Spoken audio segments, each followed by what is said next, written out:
feel like me titling the video like the way how it is gonna attract a lot of Advanced Warfare zombie fans. Or I mean Exo Zombie fans. But anyways, Advanced Warfare was the first non-Treyarch game and also non-Treyarch developer, which was SubGoal Games, to make a zombies mode, which was Exo Zombies. And I'm not gonna lie, but I completely forgot that Advanced Warfare had a zombies mode. It flew over my head. When I was getting more video ideas on other zombies content just besides Treyarch, I thought of World War II Zombies and Infinite Warfare.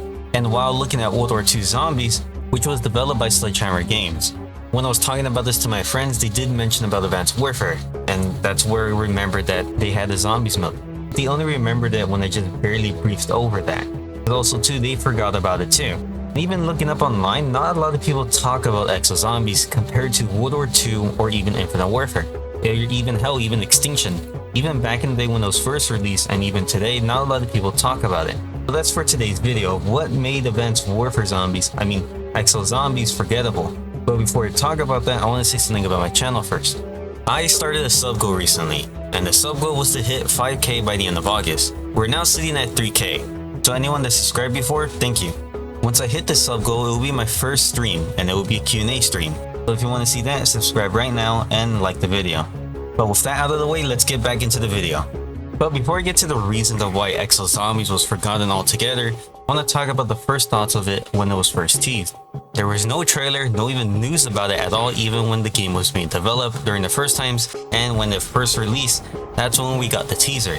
Because if you play Exo Survival and beat all the maps and then get to the last one, the last survival map is called Riot. After going through the mode normally, something bad happens. Typically at a higher round, as there's manticores that descend onto the field and blow up.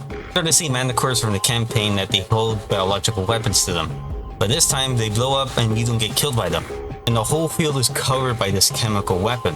Now during this section you lose all your weapons, you only have your pistol, which is the Atlas 45. But if you look around you find guns on the floor, and you get to pick them up. But then the new enemy appears on the field, and this is the first time we ever got to tease about zombies. Replaying this section again, I forgot how creepy it was because the zombies are much faster than the ones that you've seen in Exo Zombies. Also too, their design is vastly different from the final product, because these zombies don't have glowing eyes nor you can even dismember them. But this section was their first time on developing zombies. For the rest of the section, you have to survive as long as you can in order to wait for evac. And if you're killing enough zombies, you finally get the objective in order to evac. And this awesome cutscene plays. I don't know who the person who came up with this or even choreographed this whole cutscene, but they did a really good job on it. It really sold more the impact of the Exo Zombies and how dangerous they are from this cutscene. And this is just a small teaser of it too. To me, I think this cutscene shows a clear difference between these zombies and the whole Treyarch zombies altogether. Only for this section, because later down when the whole series was released, but in a way they kind of copied more of Treyarch's zombie design.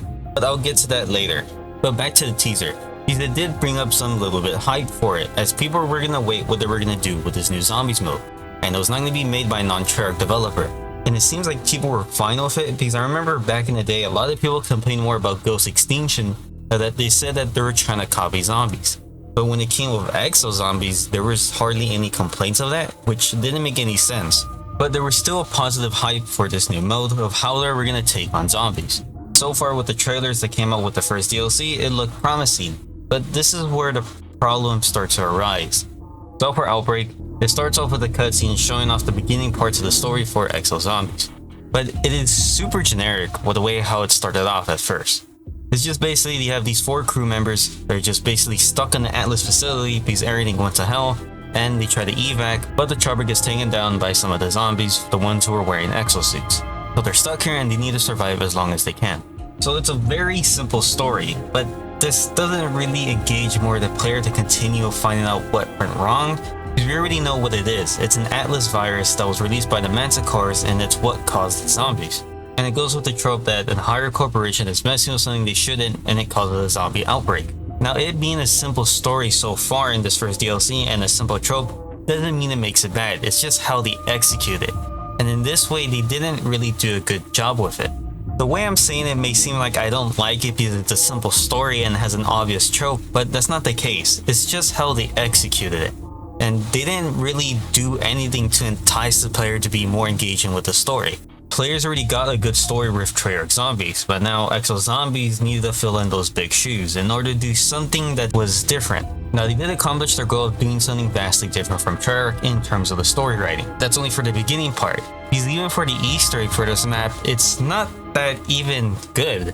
Even finishing it or even doing the process of it. I was getting footage for Exo Zombies, I only did the Outbreak Easter egg. None of the other maps I did. I tried doing the Easter egg for Infection, but I did not like the map at all, so I didn't even try doing the Easter egg for that. And even for the other maps. Even though the other maps like the Carrier and the last map, they were really good maps for this mode. Nothing compared to Outbreak or Infection at all. The thing was, for those maps, they come later down on the line. And I don't think many players will even pay for more of the DLCs considering the first impressions of Outbreak. Because with that Easter egg, you finish it, you do not get a cutscene or anything special. All that comes is that is an Atlas Warbird that's gonna come pick you up, but then gets taken out by an orbital rocket or a care package.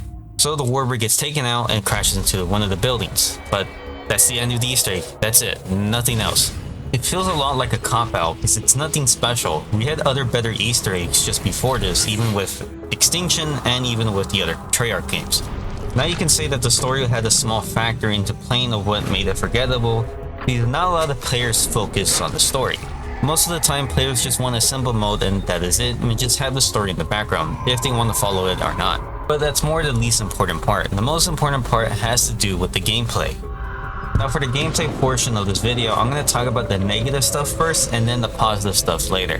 For Exo Zombies, the gameplay is just a regular old zombies mode that Call of Duty would make, something similar to Treyarch. In a way, they're almost really similar, with not a lot of differences between the two, in terms of zombie design and gameplay of everything else too. With zombie designs, these zombies have different eye colors.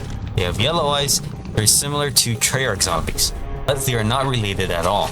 It's just weird that they didn't make them distinctly different from Treyarch zombies. And I was surprised back in the day that not many people called out the similar design between the two. They mostly called it out for Extinction, but not with the designs of the aliens in terms of the survival mode, as many people complain that they were just basically copying off of zombies. But then you have Exo Zombies, which just seems more of a copycat of that, which doesn't make any sense at all. Even with the whole round change and all that, it's strictly similar to Treyarch zombies.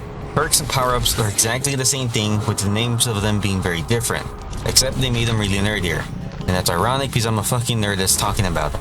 In this version you have Juggernaut, but in Exo Zombies it's called Exo Health, same with Quick Revive, which is called Exo Medic, and Speed Cola is called Exo Reload. Same with power-ups, with the nuke being called DNA Bomb, Insta-kill is called Hyper Damage, Double Points is called Multiplier, and Max Ammo is just normal, it's just called Full Reload.